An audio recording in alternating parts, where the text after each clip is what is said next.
Selamat datang di channel kesehatan. Kali ini kita akan membahas tentang perbandingan penyakit untuk dua diagnosa seperti di bawah. Panduan praktik klinis. Puskesmas. Anemia defisiensi besi. 1. Pengertian, definisi.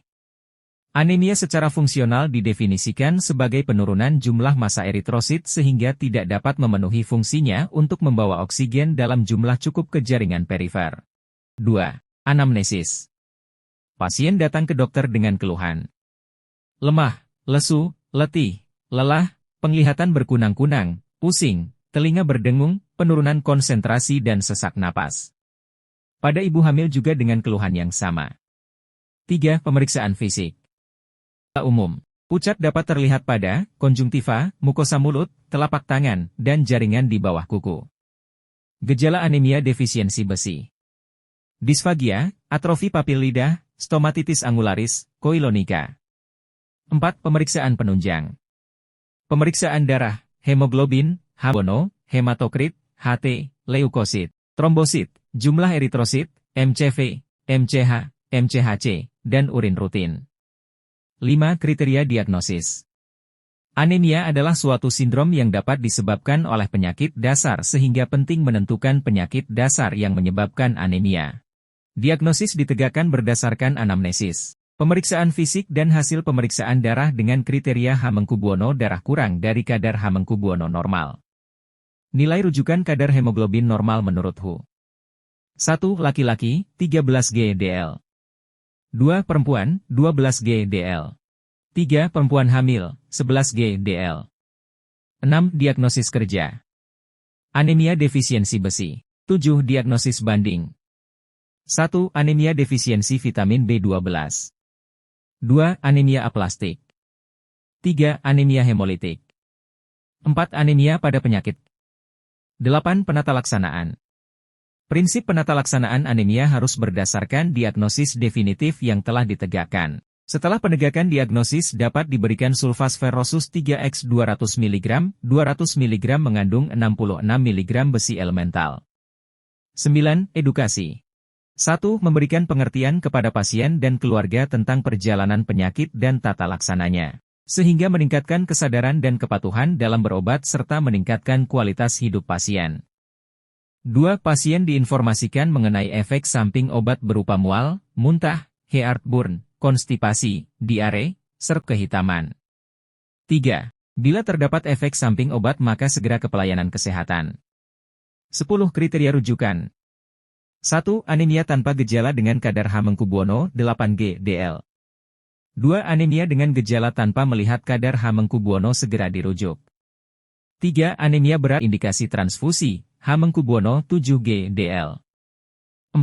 Anemia karena penyebab yang tidak termasuk kompetensi dokter di layanan. Tingkat pertama misalnya anemia aplastik, anemia hemolitik dan anemia megaloblastik. 5. Jika didapatkan kegawatan, misal perdarahan aktif atau distres pernafasan, pasien segera dirujuk.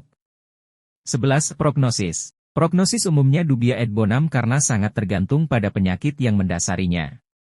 Bila penyakit yang mendasarinya teratasi, dengan nutrisi yang baik anemia defisiensi besi dapat teratasi.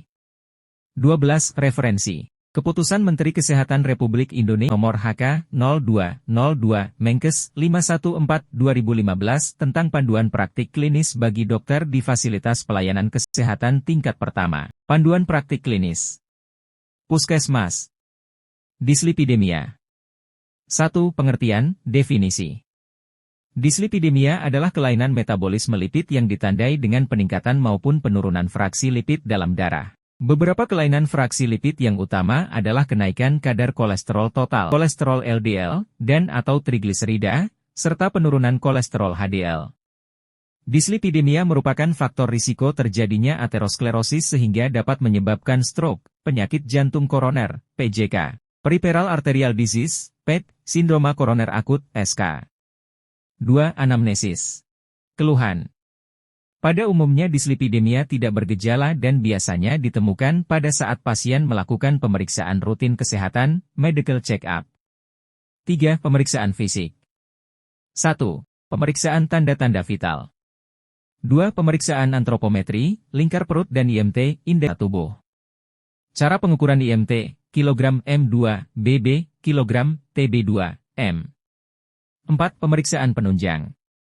Pemeriksaan laboratorium memegang peranan penting dalam menegakkan diagnosa. Pemeriksaan yang dilakukan adalah pemeriksaan 1. Kadar kolesterol total 2. Kolesterol LDL 3. Kolesterol HDL 4. Trigliserida plasma 5. Kriteria diagnosis. Diagnosis ditegakkan berdasarkan anamnesis, pemeriksaan fisik dan penunjang. 6. Diagnosis kerja. Dislipidemia. 7. Diagnosis banding. 8. Penata laksanaan. 1. Penata laksanaan dalam dislipidemia dimulai dengan melakukan penilaian jumlah faktor risiko penyakit jantung koroner pada pasien untuk menentukan kolesterol LDL yang harus dicapai. Berikut ini adalah faktor risiko, selain kolesterol LDL, yang menentukan sasaran kolesterol LDL yang dicapai berdasarkan NCAP-ATP3. Perokok sigaret. Hipertensi, 140-90 mmHg atau sedang mendapat obat antihipertensi. Kolesterol HDL rendah, 40 mg/dl. Jika didapatkan kolesterol HDL 60 mg/dl maka mengurangi satu faktor risiko dari jumlah Riwayat keluarga PJK dini yaitu ayah usia 55 tahun dan ibu 65 tahun. Umur pria 45 tahun dan wanita 55 tahun. 2. Setelah menemukan banyaknya faktor risiko pada seorang pasien, maka pasien dibagi ke dalam 3 kelompok risiko penyakit arteri koroner risiko tinggi, risiko sedang dan risiko tinggi. Hal ini digambarkan pada tabel berikut ini. Kategori risiko. Sasaran kolesterol LDL, mg/dl. 1. Risiko tinggi. A. Mempunyai riwayat PJK dan B. Mereka yang mempunyai risiko yang disertai dengan PJK. Diabetes mellitus. Bentuk lain penyakit aterosklerotik yaitu stroke, penyakit arteri perifer, aneurisma aorta abdominalis. Faktor risiko multiple, 2 faktor risiko, yang mempunyai risiko PJK dalam waktu 10 tahun 20%, lihat skor risiko Framingham. 2. Risiko multiple, 2 faktor risiko, dengan risiko PJK dalam kurun waktu 10 tahun 20%. 3. Risiko rendah, 0,1 faktor risiko, dengan risiko PJK dalam kurun waktu 10 tahun 10%. 100. 130. 106. 3. Selanjutnya penata laksanaan pada pasien ditentukan berdasarkan kategori risiko pada tabel di atas. 4. Terapi non-farmakologis. A. Terapi nutrisi medis. Pasien dengan kadar kolesterol LDL tinggi dianjurkan untuk mengurangi asupan lemak total dan lemak jenuh, dan meningkatkan asupan tak jenuh rantai tunggal dan ganda. Pada pasien dengan trigliserida tinggi perlu dikurangi asupan karbohidrat, alkohol, dan lemak. B. Aktivitas fisik. Pasien dianjurkan untuk meningkatkan aktivitas fisik sesuai kondisi dan kemampuannya. 5. Tata laksana farmakologis. Terapi farmakologis dan setelah 6 minggu terapi non-farmakologis. 9. Edukasi. 1. Perlu adanya motivasi dari pasien dan keluarga untuk mengatur diet pasien dan aktivitas fisik yang sangat membantu keberhasilan terapi. 2. Pasien harus kontrol teratur untuk pemeriksaan kolesterol lengkap untuk melihat target terapi maintenance jika target sudah tercapai. 10. Kriteria rujukan. 1. Terdapat penyakit komorbid yang harus ditangani oleh spesialis. 2. Terdapat salah satu dari faktor risiko PJK. 11. Prognosis. Dengan penata laksanaan yang tepat maka dapat dicegah terjadinya komplik akibat dislipidemia.